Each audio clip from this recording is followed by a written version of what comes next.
Hello. Well, in rare form, I'm actually in my own home recording one of these for the first time, but I'm not here solidly. I am leaving on Tuesday for another trip. So I guess I'm staying with the consistent theme that I'm just never in my own life, actually, which has pros and cons. I've done a massive experiment this year. The experiment has failed, and I've learned so much, which is often how experiments go. It's not about an experiment that goes well, it's usually about all the shit that you learn by trying something different. So, trying to keep that in mind.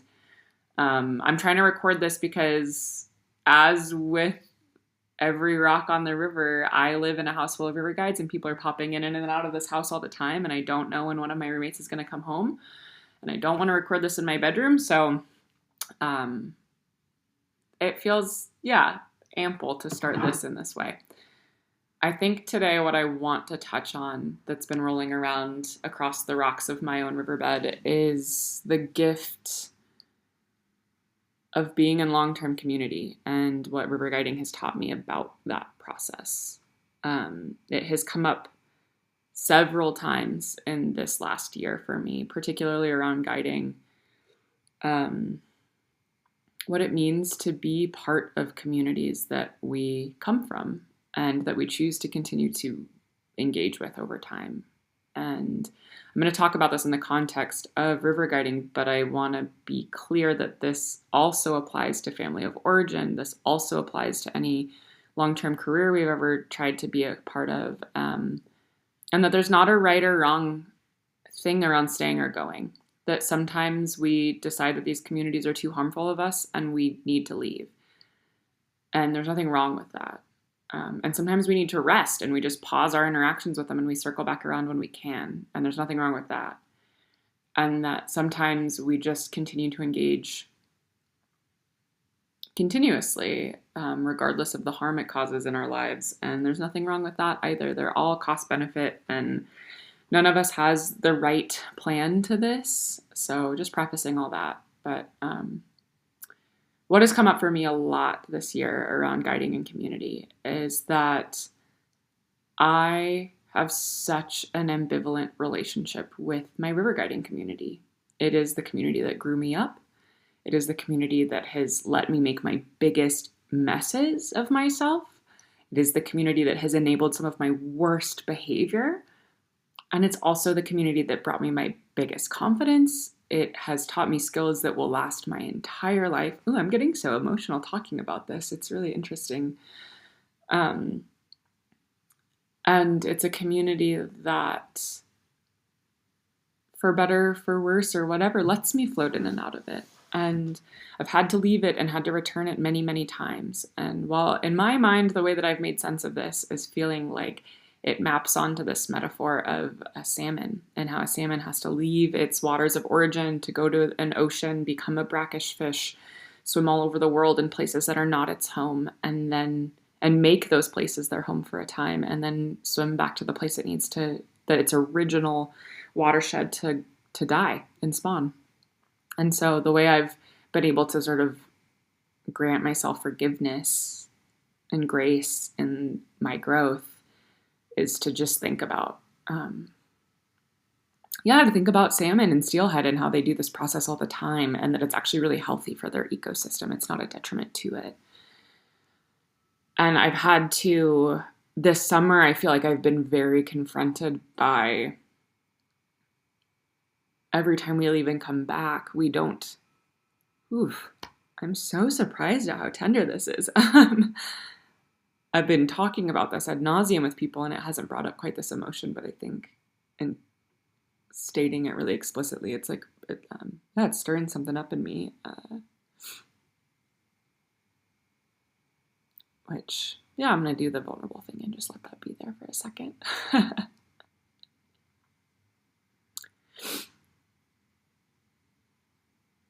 I think for me, what I've had to learn is, or that has become very apparent this year, is that it is okay to pause when things are too harmful. It is okay to take breaks, to separate from community, to be in community in a very different way so that it's manageable, to draw boundaries with community, and then to return when we feel like we can show up as a different and better version of ourselves, or when we're ready to accept the things that we cannot change about a space.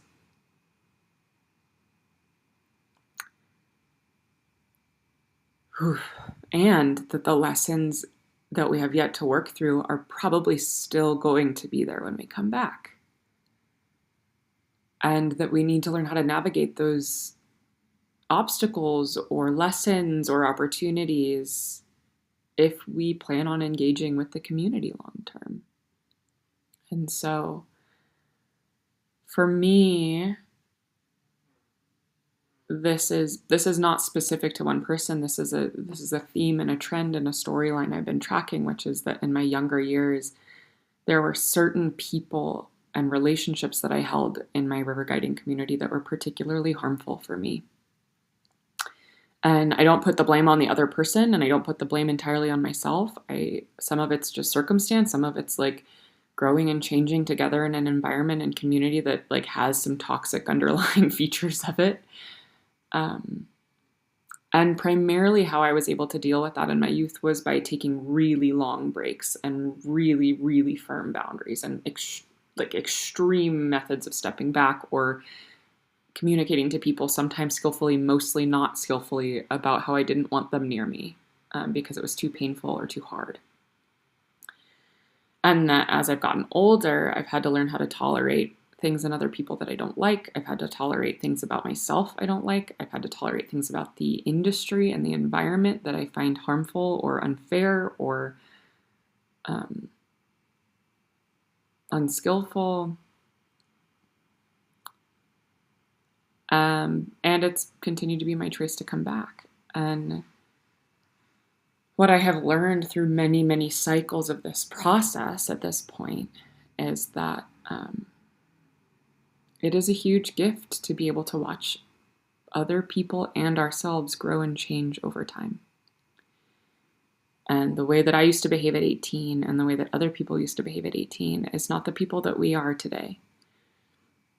And that many of us, hopefully, have put a lot of thought and time into how our behavior hurt ourselves and hurt other people and maybe hurt the river and the environment and the community and the workplaces that we were in at those ages, and grow ourselves up a little bit around them so that we could show back up with deeper integrity. And I'm also learning the importance that if we truly hope to change the community and grow it up and grow ourselves up continuously, is that we can't pretend that those things didn't happen either. We have to name them. We have to talk about them. We have to show up in our behavior to support the fact that we can change. We have to let other people experience the full spectrum of their pain within that process. We have to draw boundaries with people when they're expressing that pain in a way that isn't fair or helpful or right. We don't want to perpetuate more of it, and we want to give people space to have it. And I think for myself, I have multiple relationships really, really showing up in my life this year where they are different relationships. They are substantially different relationships than they were when I was 18. And they are good. I would say that they are net positive relationships now. And I'm having to comb through my history of when they weren't good. And I'm having to tend to my pain and my wounding in those places. And in some cases, I can do that on my own. And in some cases, I've had to really clearly communicate to other people, like, what happened before is still impacting me today. And I know that it might not be fair or right, but I'm still hurt by it. And I'm still trying to figure out how to show up and trust you and trust that what we can build together moving forward can heal a whole community or just a pocket of it. And I think what has helped that for me is by being involved in projects that feel bigger than myself, that really challenge me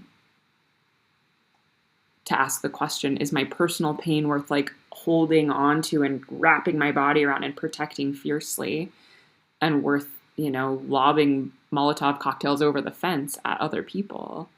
Or is what I'm working on and hoping to work on bigger than that? And how can I grow up a little bit and soften a little bit and try to be a little bit more head on with my pain or the wounding of others? How can also, how's my behavior in the past harmed others? And when they express that to me now, how can I show up for that process differently than I might have at 18?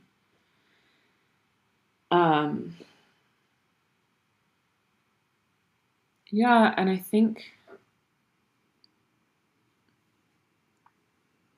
I know I'm being really vague. I think I just want to protect the stories that I'm still working through, and I want to protect the stories of other people that don't feel like mine. But I think what feels really, really important to name in this process also is just, I think this is how we tolerate our differences too, is remembering to zoom out and look at how we hope a community can look and keep that in mind. And with the guiding community that I love, the pieces that were missing for me as a young person was there was no, or I experienced very little mentorship of what was and was not appropriate in positions of power, what was and was not appropriate in dynamics where there were dual roles at play, i.e., like, when were people your coworkers and your sexual partners? When were your outfitters your family, friends, and your boss? When were your coworkers also your college professors? And when those power dynamics are really, really fluid, as they are often in these really small outdoor communities, how do we navigate the nuances of when we make rupture and how do we make repair? And often we're in these spaces with people that we do not always align and agree on everything we talk about. And I think that has made me really tolerant of people who are very politically different than me, who are religiously or spiritually different than me, who have a different attitude and behavior set of how they show up to their work ethic.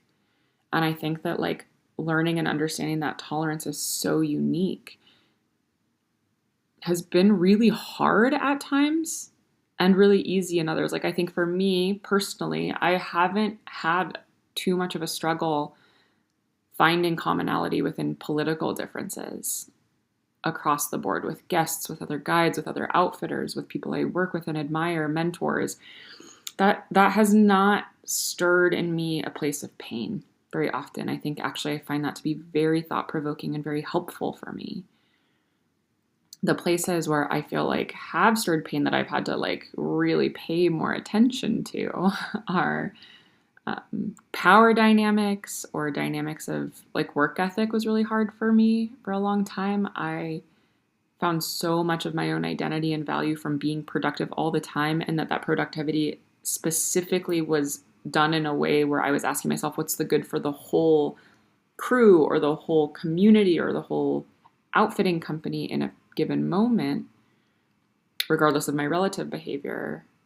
When I saw other people laying back more, what my perception was of them being, like, lazier, I really struggled not to demonize them or flog them or make passive aggressive comments at them. And I now, from this seat, appreciate that sometimes I get caught up in this imaginal philosophical picture of what I think should and should not be the case, that I forget to appreciate, like, the person on the crew who's the most laid back is the person I probably need to pay more attention to and learn from, because I have such a hard time resting and enjoying myself in the moment. And yeah, so, like, these are just little examples that are rolling around in my head. And I think as I'm turning more and more stones over and hitting every rock on the river as I still travel down it, I'm having a lot of gratitude this month for the opportunity to be involved in a community that I have a 15 plus year history with, where in this moment I can take a huge step back and see how I've changed, how other people have changed, how we've all harmed each other in some ways, and how we've taken steps to try to repair that harm. And I think those of us who are committed to staying in this community ask more often than not, I won't say everyone does this, but really actually ask ourselves that question on a semi-regular basis and check in about it. And we might not always be ready to actually behave differently, but that doesn't mean people aren't thinking about it. So I think that's what I got this month. And yeah, I think I've said this in the last couple of videos, but I feel a lot less energy all the time for this creative writing space in this way, and I will shift it probably in 2026 to be something vastly different, but I appreciate being able to be here and ponder these thoughts out loud and get to roll them around, because it's creating movement in my real life on a day-to-day basis that inspires a lot of hope and ways that things can be different. And as always, if anybody actually watches the full span of this video, I would be curious about how you're navigating these topics too, and where have things become so harmful you had to leave community? What let you know internally that it was time for you to come back? What are some deal breakers for you moving forward? How do you hold boundary with people when you re-enter into old spaces? Where are areas where you feel like you've seen a lot of growth? Where are areas where you feel dissatisfied by not having enough growth? But just holding all these things gently today. So thank you for being here. This is August's iteration of Every Rock on the River.